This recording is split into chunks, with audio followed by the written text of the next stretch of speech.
নমস্কার, আমি অদিতি চলে এসেছি খবরের কিছু নতুন আপডেট নিয়ে। আর কদিন পরই শুরু হয়ে যাবে মায়ের পুজো এবং চারিদিকে শুরু হয়ে গেছে সেই রকমই প্রস্তুতি পর্ব। সেই রকমই আজ অপরদিকে পূর্ব বর্ধমানের জামালপুর ব্লকে জামালপুর বাসস্ট্যান্ড সংলগ্ন এলাকায় জামালপুর নাগরিক জনকল্যাণ কমিটির পক্ষ থেকে জামালপুর বাসস্ট্যান্ডে এক বিরাট বস্ত্রদান অনুষ্ঠান করা হলো এবং এখানে 13টি অঞ্চলে 3000 মানুষের হাতে নতুন শাড়ি ও লুঙ্গি তুলে দেওয়া হয়।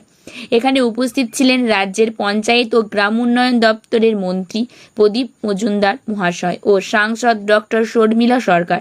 এছাড়াও এসবিএসটি চেয়ারম্যান সুভাষ মণ্ডল, বিধায়ক অলোক কুমার মাঝি, জেলার বিশিষ্ট সমাজসেবী তথা জেলার যুব তৃণমূল সভাপতি রাজবিহারী হালদার, সদর দক্ষিণ মহকুমা শাসক বুদ্ধদেব পান, সদর দক্ষিণ মহকুমা পুলিশ আধিকারিক অভিষেক মণ্ডল, সিআই বিশ্বজিৎ মণ্ডল, বিডিও পার্থসারথী দে, জামালপুর থানার ভারপ্রাপ্ত আধিকারিক ইন্সপেক্টর নীতি সিং, জামালপুর পঞ্চায়েত সমিতির সভাপতি পূর্ণিমা মালিক, জনকল্যাণ কমিটির সভাপতি তৃণমূলের ব্লক সভাপতি মেহমুদ খান, এছাড়াও আরও অন্যান্য নেতৃবৃন্দ। উপস্থিত সকল অতিথিরা বাঙালির বড় সবথেকে দীর্ঘ উৎসবের আগে এত বড় বস্ত্র উপহার অনুষ্ঠান করার জন্য মেহমুদ খানের প্রশংসা করেন। মেহমুদ খান বলেন, পুজোর আগে এই পুজোর মরশুমে কিছু মানুষকে এই উপহার তুলে দিতে পেরে তিনি খুবই খুশি।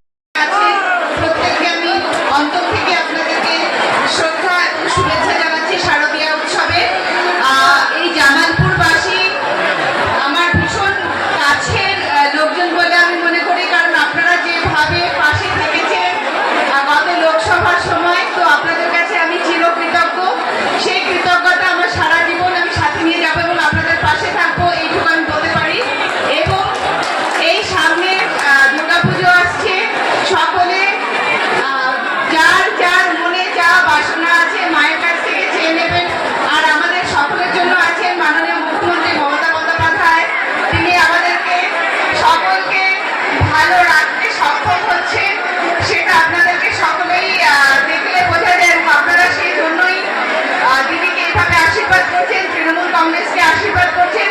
তো আপনাদেরকে সকলকে আমি আগামী যে শারদীয়া উৎসব আসছে তার শুভেচ্ছা জানিয়ে এবং ভালো দিনগুলো কাটুক এই কামনা করে আমি আমার বক্তব্য শেষ করছি। আজকে আপনার ডাকে সারা দিয়ে এত মানুষ এবং তার সঙ্গে আমরা দেখতে পেলাম একাধিক অতিথির তালিকা, সকলে আজকে আপনার ডাকে সারা দিয়ে দুর্যোগের মধ্যে আমি অত্যন্ত খুশি, আমি গর্বিত। জামালপুর নাগরিক জনকল্যাণ সোসাইটির পক্ষ থেকে প্রত্যেক বছর আমরা এই বস্ত্র বিতরণ করি। এবছরও আমরা করলাম, কিন্তু দুর্যোগের তাতেও মানুষ কিন্তু প্রত্যেকেই এখানে 3000 মানুষকে আমরা বস্ত্র দিলাম। প্রত্যেকটা অঞ্চলকে আমরা একদম 13টা অঞ্চলকে দিয়েছি, প্রত্যেকটা গ্রামে পর্যন্ত পৌঁছে দিয়েছি। যারা প্রত্যেকটা গ্রামে 10 জন 15 জন 20 জন যারা অসহায় মানুষ আছে তাদের প্রত্যেকেই আমরা কিন্তু বস্ত্র তারা এসেছে, তারা নিয়ে গেছে আনন্দের সঙ্গে। এবং প্রত্যেক বছর আমরা করি, আগামী দিনেও যাতে আমরা করতে পারি। যতদিন আমার ক্ষমতা থাকবে চেষ্টা করব আমি যাতে মানুষের পাশে থাকতে পারি। আপনার ব্লকের কতগুলো পঞ্চায়েত এটা পাচ্ছে? 13টা পঞ্চায়েতের প্রত্যেকটা পঞ্চায়েতেই আমরা দিয়েছি এবং প্রত্যেকের বুথ পর্যন্ত দিয়েছি। মোট 3000 বস্ত্র কিন্তু আজকে দিয়েছি। এই প্রোগ্রামকে এটা কি কোনো কারণে না এটা প্রত্যেক বছর করেন? এটা প্রত্যেক বছর করি এবং নাগরিক জনকল্যাণ সোসাইটির পক্ষ থেকে আমরা কখনো রক্তদান শিবির করি, কখনো যেমন লকডাউনে আমরা 10,000 মানুষের বাড়িতে আমরা খাবার পৌঁছাতে পেরেছিলাম। আমরা হেল্পলাইন খুলেছিলাম, ওখানে মানুষ ফোন করতেন, করার পর হেল্প চাইতেন, আমরা তাদের নাম ঠিকানা আমরা নেওয়ার পর তাদের বাড়িতে তাদের চাল আলু ডাল আমরা তাদের বাড়িতে আমরা পৌঁছে দিয়েছিলাম।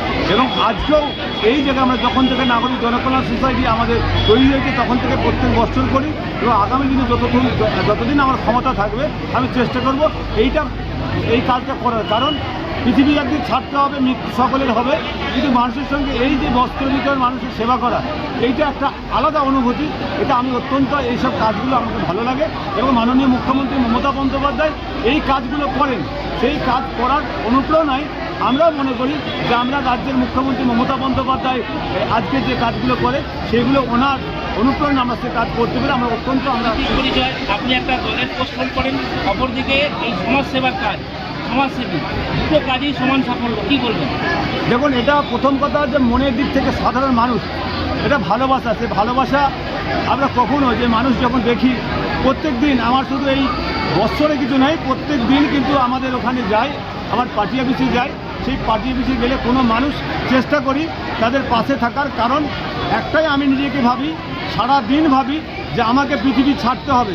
যেগুলো আছে আমার পৃথিবীতে যেটুকু আছে সেটুকু মানুষের জন্য যদি আমি দিতে পারি, খালি হাতে এসেছি খালি হাতে যাব। মানুষের সেবা করাটাই কিন্তু আমার মনে হয়, আমার দিক থেকে সব থেকে আমি মনে করি মানুষের সেবা করাটাই মানুষের কাজ।